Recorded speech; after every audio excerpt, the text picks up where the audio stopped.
Morning everyone. आज हम पढ़ेंगे हिंदी फर्स्ट का लेसन 8 गुणवान तेनालीरामन। तो तेनालीरामन कौन है? सबसे पहला क्वेश्चन क्या है, तेनालीरामन कौन है? तेनालीरामन एक इंसान जिसका नाम है रामन, लेकिन वो रहता है तेनाली गांव में, इसलिए उसको तेनालीरामन बुलाया जाता है। तेनालीरामन बचपन से ही बहुत कुशाग्र बुद्धि का बालक था और अपनी चतुराई और हाजिर जवाबी से वो सबका मन मोह लेता था और साथ ही साथ हर समस्या का निदान भी ढूंढ लेता था। तो गांव के लोग हमेशा उसको कहते थे कि ये आगे चलकर बहुत बड़ा आदमी बनेगा। ये बात उसके दिमाग में थी। धीरे धीरे उसने अपने आप में ये निश्चय कर लिया कि मुझे राजा कृष्णदेव के दरबार में जाना है। जो विजयनगर के राजा हैं, राजा कृष्णदेव, उनके दरबार में उसने जाने का निश्चय किया, परंतु कैसे जाए ये एक समस्या थी। कुछ समय के पश्चात उसके गांव में कृष्णदेव के दरबार का कोई मंत्री आकर छुट्टियों में रहने के लिए आया। तो उसने तेनालीरामन ने उनसे कहा कि मुझे राजा के दरबार में आना है और आप जब वहां जाइएगा तो हमारे लिए राजा से बात करिएगा। और वो छुट्टियां मनाकर चला जाता है मंत्री। और यहाँ पर तेनालीरामन उस मंत्री के इंतजार में प्रतीक्षा करता है कि उनका कोई खत आएगा, कोई संदेश आएगा, कोई बुलावा आएगा तो वो राजा के दरबार में जाएंगे। समय बीतता गया लेकिन कोई संदेश नहीं आया। अब तेनाली ने निश्चय किया कि मैं स्वयं ही जाऊंगा राजा कृष्णदेव के दरबार में। और वो निकला। जब वो निकलता है, जब वो वहां राजा के दरबार में पहुंचता है तो पता चलता है कि वहां पर विदूषकों की एक सभा लगी हुई है और देश विदेश से बहुत सारे विदूषक आके उसमें भाग ले रहे हैं। तो वो भी उसमें भाग लेने के लिए बैठ गया। उस सभा में कुछ ऐसा हुआ जिससे राजा कृष्णदेव बहुत ज्यादा प्रभावित हुए।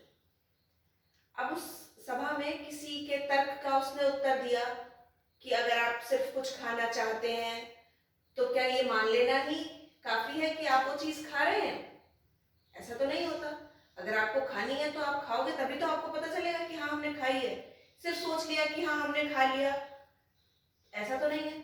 इस तर्क से जो थे राजा कृष्णदेव बहुत प्रसन्न हुए और उन्होंने तेनाली को अपने राज्य में, अपने दरबार में विदूषक का स्थान दिया और वो उसी दरबार में राजा के साथ, रोज दरबारियों के साथ बैठने लगा और सभा करने लगा। बहुत सारी समस्याएं ऐसी राजा के सामने आती जिनका हल तेनाली बहुत चुटकियों में निकाल दिया करता था।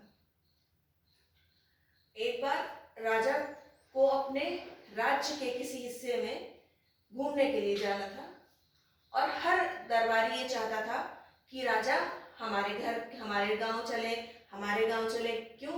क्योंकि उससे उनकी वहां पर ख्याति होगी और उनका मान बढ़ेगा। परंतु तेनाली क्या चाहता था? तेनाली राजा को ऐसी जगह पर ले जाना चाहता था जो हिस्सा राजा की नजरों से ओझल था या उसके विषय में राजा को ज्यादा कुछ नहीं पता चलता था। तो इसके लिए उसने क्या किया?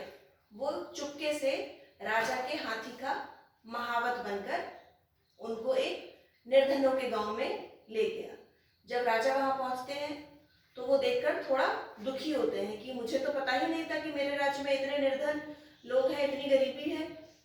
फिर वहां पे राजा वहां के लोगों की मदद करते हैं और तब पता चलता है कि ये महावत कौन था? महावत तेनालीरामन था। इसलिए तेनालीरामन और राजा कृष्णदेव राय के किस्से जो हैं वो दक्षिण भारत में बहुत ज्यादा प्रचलित हैं।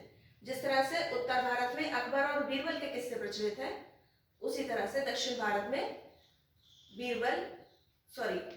तेनालीरामन और राजा कृष्णदेव राय के किस्से बहुत मशहूर हैं। यहाँ पर एक बात हमें सीखने को मिलती है इस कहानी से। यहाँ पर एक युक्ति भी इस पाठ में दी गई है, जब आप पढ़ोगे तो उसको देखोगे, जहां चाह वहां राह।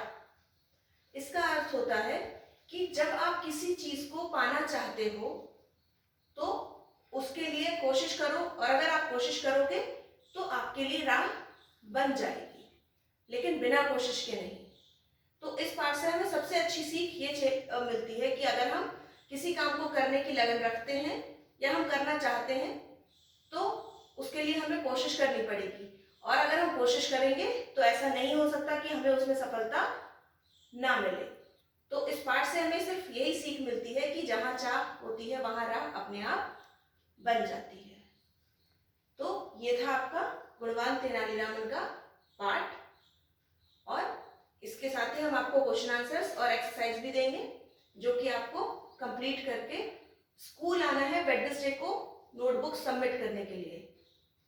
ठीक है, नेक्स्ट वेडनेसडे, आज हाँ वेडनेसडे को आपको स्कूल आना है, नोटबुक्स अपनी कंप्लीट करके सबमिट करिएगा। ठीक है, थैंक यू।